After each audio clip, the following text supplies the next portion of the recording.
जनाब, top story share करने से पहले ये जरा मोहसिन नकवी साहब ने हाल ही में जो स्टेटमेंट दिया सिस्टम के क्लैप्स करने का, वो सवाल जनाब डीजी आईएसपीआर जनरल अहमद शरीफ चौधरी साहब से किया गया। तो वो क्या था वो जरा मैं आपके सामने रखता हूं कि पाकिस्तान का नौजवान बाशऊर है। ये डीजी आईएसपीआर कहते हैं कि पाकिस्तान का नौजवान बाशऊर है। मोहसिन नकवी के बयान से नौजवान में मायूसी नहीं फैलेगी, बल्कि वो कहेंगे कि देर आए दुरुस्त आए। डीजी आईएसपीआर कहते हैं कि पाकिस्तान और सऊदी अरब का खुसूसी ताल्लुक है। दोनों ममालिक के लोगों के दिल एक साथ धड़कते हैं। हमारा सऊदी अरब के साथ मुआहदा है और हम वादों और मुआहदों पर कायम रहने वाले लोग हैं। लेकिन वो दिफाई मुआहदा कैसे फंक्शनल होगा, वो तफसीलात मीडिया के सामने नहीं रखी जा सकती। आज़ाद कश्मीर में जो कुछ वाक़यात हुए हैं उसके ऊपर कहा गया कि वहाँ पर ऑलरेडी एक हुकूमत है और वो हुकूमत इसको देख रही है। तो उन्होंने मिसिंग पर्सनस के हवाले से भी बात की। उन्होंने कहा कि 16 बरस में लापता अफराद की कुल तादाद 10,901 दरख्वास्तें आई, 9,372 केसेस निपटा दिए गए, सिर्फ 1,529 केसेस ज़ेर इल्तवा है, 4,896 अफराद अपने घरों को वापस पहुंच चुके हैं, तकरीबन 1,800 अफराद मुख्तलिफ जेलों में हैं, 308 अफराद फौत हो चुके हैं, इनकी लाशें भी ट्रेस कर ली गई। कमीशन ने कहा 2400 केसेस लापता अफराद के आते ही नहीं है। ये DGISPR के स्टेटमेंट है, लापता अफराद के ज़ुमरे में आते ही नहीं है। तो ये कुछ चीज़ें थी जो बड़ी इंपॉर्टेंट थी, लेकिन इस तमाम तर जो क्यास है जो कि मोहसिन नकवी साहब के उस बयान के बाद क्रिएट हुआ, उसके ऊपर अब गुफ्तगू ज़्यादा होना शुरू हो गई है। मैं ये रईसुल टाउटीन, आपको पता ही है कौन है, आप चले लिख दीजिएगा नीचे रईसुल टाउटीन आप किसको मानते हैं। जनाबे मुन्ना भाई, तो मुन्ना भाई फरमाते हैं कि एस्टैब्लिशमेंट का ताकत का हुसूल अभी जारी है और इसी स्पीड से जारी है, इसके अंदर कोई तब्दीली नहीं है। अगर कोई ये कहे कि फलां अपने करियर के इख्तिताम पर रिफॉर्म्स का एजेंडा लेकर आ रहा है तो ऐसा नहीं है। हौसले बुलंद हैं, वक्त भी साथ है और एजेंडा भी बहुत बड़ा है। ये मैं चश्मा पहन लेता हूँ जी, ये लें जी, चश्मा पहन लेता हूँ ताकि धुंधलाहट कम हो। तो वो कहते हैं हौसले बुलंद हैं, वक्त भी साथ है और एजेंडा भी बहुत बड़ा है। मैं बहुत एहतियात के साथ आपसे अर्ज कर रहा हूँ क्योंकि मैं कमज़ोर आदमी हूँ। और भाई अगर तुम कमज़ोर आदमी हो भाई और बड़ी एहतियात से अर्ज कर रहे हो तो बाकियों का क्या हाल होता होगा। तो मैं नहीं चाहता कि मेरे लिए कोई प्रॉब्लम हो। आपके लिए सत्ता ही खैरा भाई, आपके लिए क्या प्रॉब्लम होनी है, हैं? आप तो हैं ही रईस, आपके लिए क्या प्रॉब्लम होनी है। मैं इससे ज़्यादा खुल के आपसे बात नहीं कर सकता। जनाब मुनीब फारूक साहब फरमाते हैं जी, ये मैं आपके सामने कमेंट करना चाह रहा था। जबकि इसी पॉइंट के ऊपर इसी मामले के ऊपर जो रावला कोर्ट आज़ाद कश्मीर पूरी ओवरऑल सिचुएशन डेवलप हुई है, ख्वाजा आसिफ ने अबसार आलम के शो में बात की है। वो कहते हैं मैंने कभी नहीं कहा रावला कोर्ट के लोग कश्मीरी नहीं है। आज भी मकबूजा कश्मीर में पाकिस्तान जिंदाबाद के नारे लग रहे हैं। मुहाजिरीन की नशिस्तें ख़त्म नहीं होने देंगे, महाजर कश्मीर के असली वारिस हैं। मुस्लिम लीग नून आज़ाद कश्मीर में हुकूमत बनाएगी। एक्शन कमेटी के तमाम मुतालबात पहले भी माने गए थे, उन्हें 24-25 अरब रुपए भी दिए गए थे। एक्शन कमेटी वाले मशकूक और फॉरेन फंडिंग पर चल रहे हैं। फिर वही बात कह गया जो हमेशा वो कहते होते हैं। डॉक्टर शहबाज गिल कहते हैं अगर अनीस सत्ती की शहादत का मजाक ना उड़ाया जाता, या आसमा शिराजी साहिबा को कोट करके कहते हैं अगर आसमा शिराजी साहिबा और साथी उस वक्त लाशों को ना झुटलाते तो आज उसामा जिंदा होता। सिर्फ बंदूक चलाने वाला नहीं, इस पूरे सिस्टम का हर सहूलतकार इन नौजवानों का कातिल है। ये डॉक्टर शहबाज गिल साहब के कॉमेंट्स हैं। अब आ जाते हैं जो रिएक्शन आया मोहसिन नकवी साहब के उस स्टेटमेंट के ऊपर। ये ज़रा रावी अल मारूफ, हसन अयूब अल मारूफ रावी कहते हैं कि मायूसी ना फैलाएं, लोगों को उम्मीद दें। ये जो मायूसी फैला रहे हैं भाई, मायूसी फैलाना इनका काम बनता नहीं है। इनका काम लोगों को उम्मीद देना है।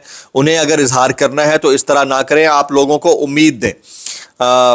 ये जनाबे हसन अयूब साहब कहते हैं। अब आ जाता हूँ जी उसी स्टेटमेंट के ऊपर, जिस स्टेटमेंट ने एक रिपल क्रिएट किया खड़े हुए पानी के अंदर, तालाब के अंदर, कि कुछ बैक एंड के ऊपर पक रहा है, यानी सिस्टम में बदलाव की बात आ रही है। कल का ब्लॉग मैंने किया था जिसमें मैंने आपको बताया कि प्रोबेबली या तो ये जमहूरी जो पार्लिमानी निज़ाम है इसको लपेटने की तैयारी है और इसके बाद कोई presidential kind of a system आ सकता है, या फिर खिलाफत टाइप की कोई चीज़ जो है ना वो भी लॉन्च हो सकती है। ऑलरेडी एक टीवी चैनल ने खिलाफत कोला भी लॉन्च की थी, तो कुछ भी हो सकता है। इसके ऊपर जो है जो मेरे पास अपने ज़राए से कुछ चीज़ें आ रही हैं, उसमें ये ज़रूर है कि जिस वक्त ये होना हुआ यानी अगर ये मकसूद हुआ कि जमहूरी पार्लिमानी निज़ाम को घर भेज दिया जाए और फिर صدارتی نظام کو لایا جائے یا یہ جتنے بھی چہرے ہیں ان کو فارغ کر دیا جائے، یا پھر خلافت ٹائپ کی کوئی چیز، ایگزیکٹو چیف ایگزیکٹو ٹائپ کا عہدہ جو پہلے مشرف کے پاس آپ کو یاد ہوگا رہا ایک وقت میں، اس طرح کی کوئی چیز سامنے آتی ہے تو اس سے ٹھیک کچھ دن پہلے یا اس کے عین وقت کے اوپر خان صاحب کو، یعنی عمران خان صاحب کو اڈیالہ سے اسپتال یا بنی گالہ منتقل کیا جا سکتا ہے۔ اب یہ کنسینچول ہوگا یا فورسفل ہوگا مبینہ طور کے اوپر یا ممکنہ طور کے اوپر، اس کا فیصلہ وقت کرے گا۔ یہ میری انسائٹ ہے، کچھ میری انفارمیشن ہے کہ یہ ہو سکتا ہے، تاکہ یہ تاثر قائم کیا جا سکے کہ خان صاحب انڈورس کرتے ہیں اس تمام تبدیلی کو جو تبدیلی ان میکنگ ہے، یا خان صاحب اس کے ساتھ کھڑے اس تمام تبدیلی کے جو تبدیلی ہونے جا رہی ہے، یا خان صاحب کے فالوورز کی جانب سے اگر کوئی سنگین یا سخت رد عمل آنا ہو تو اس کو ڈائلیوٹ کیا جا سکے۔ یہ دو تین عوامل ہیں جو میرے پاس انفارمیشن کی صورت آ رہے تھے، تو میں نے کہا میں آپ کے ساتھ شیئر کر دوں۔ اس میں جو سب سے زیادہ کردار ہوگا نا، جمائمہ خان، قاسم خان، سلیمان خان، زلفی بخاری، ڈاکٹر شہباز گل، پاکستان کے اندر جو ڈایاسپورا ہے پاکستان تحریک انصاف کا، انٹرنیشنل کمیونٹی کا، ان سب کا ایک خاص کلیدی کردار ہو سکتا ہے۔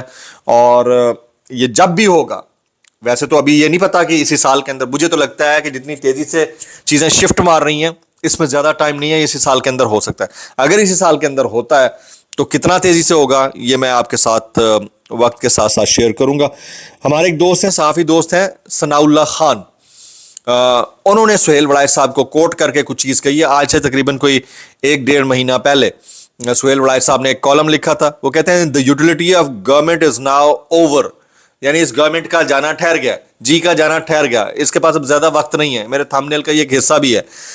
وہ کہتے ہیں سہیل وڑائچ صاحب نے 10 جون کو یہ کالم لکھا جس پر کچھ لوگ ناراض بھی ہوئے، اور ناراضگی بنتی بھی تھی کہ کیا ابھی تو ٹوٹل 4 سال ہی ہوئے، 2 ٹینیور لیے ہوئے اس گورنمنٹ کے، شہباز شریف صاحب کی، اس کو آپ گھر بھیجنے پہ تلے ہوئے ہیں۔ تو اس وقت ایک دوست نے پوچھا سہیل صاحب کا تجزیہ کہاں تک صحیح ہے، تو میرا جواب، جو کہ میں نے جون کے وسط میں ایک ولاگ میں بھی ذکر کیا تھا، کہ سہیل صاحب حالات، واقعات اور ماحول کو بھانپ لینے کی صلاحیت رکھتے ہیں، اور یہ صلاحیت کئی دہائیوں تاریخ اور تجزیے اور تجربے کا نچوڑ ہے، اور میں تو ان کے سیاسی تجزیے کا قائل ہوں۔ یہ ہمارے دوست ثناء اللہ نے ان کو کوٹ کر کے بات کہی ہے۔ اس کا مطلب ہے کہ اس حکومت کے جو مشکل دن ہیں اس کا آغاز ہو چکا ہے، اور جو معاشی مشکلات ہیں اس میں کلیدی کردار ادا کیا ہے۔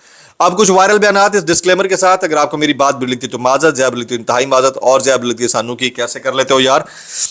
سابق بھارتی کرکٹر کپتان سورو گنگولی ہیں، آپ فرماتے ہیں کہ عمران خان نے مجھے کہا، ظاہر ہے کہ بیک ڈور انٹریکشنز ہوا کرتے تھے کیپٹن ٹو کیپٹن، تو یہ تو جونیئر تھے خان صاحب سے، انہوں نے کہا کہ عمران خان نے مجھے کہا جب سامنے بادل آ جائیں تو اپنی اڑان اوپر رکھو۔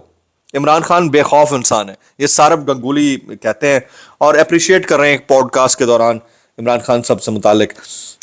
جناب نجم سیٹھی صاحب کہتے ہیں آصف زرداری کا مسئلہ یہ ہے کہ ان کے 2 چہیتے ججز نہیں بن سکے، جس پر وہ ناراض ہیں۔ 10 دن ہو گئے انہوں نے ججز کی تعیناتی کی سمری پر دستخط نہیں کیے، اس لیے محسن نقوی ان سے ملنے گیا اور کہا آپ NFC ایوارڈ بھی نہیں مانتے، اس وجہ سے پنڈی میں لوگ آپ سے ناراض ہیں، اس لیے یہ کرنا پڑے گا، اور اگر نہیں کریں گے تو آپ کو پتہ ہے کہ ریڈ لائن کون سی ہے اور کیسے کراس ہوتی ہے۔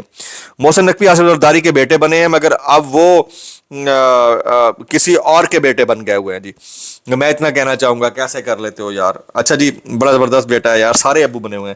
اچھا، علی موسیٰ گیلانی صاحب کہتے ہیں کہ پیپلز پارٹی، سوال ہوا بیرسٹر عمیر نیازی بولے کہ پیپلز پارٹی پہلے سے نون لیگ کے ساتھ نکاح میں ہے، پہلے اس نکاح سے نکلے پھر اپوزیشن کی طرح ہے، جس پر علی موسیٰ گیلانی بولے پیپلز پارٹی شریعت پر عمل کرے گی اور 2 نکاح رکھے گی، 2 شادیوں کی اجازت ہے، اس میں پرابلم کس کو ہے کس کو نہیں ہے، یہ ذرا سوچنے کی ضرورت ہے۔ بہت سارے لوگ اس کے اوپر کامنٹ کر رہے ہیں، لائک قاسم خان سوری صاحب اور یا مقبول جان صاحب کہتے ہیں کہ محسن نقوی کے منہ سے یہ فکرہ کہ یہ سسٹم تباہ ہو چکا ہے ایسے ہی ہے جیسے کسائی کسی بکری کو ذبح کرنے کے بعد کہے کہ بہت ظلم ہوا ہے۔ ملک کی اتنی آبادی 1947 سے لے کر 2022 تک اگر 50% ہوئی، ان 4 سالوں میں جتنی تباہی محسن نقوی نے کی ہے تو انہوں نے تن کے رکھ دیا۔ میں اتنا کہنا چاہوں گا، کیسے کر لیتے ہو یار۔ آپ نے میکسیمم کامنٹس کرنے ہیں کہ کس طرح کا سسٹم آ سکتا ہے، پریزیڈینشل یا خلافت۔ دعا میں یاد رکھیے گا۔ السلام علیکم ورحمۃ اللہ وبرکاتہ۔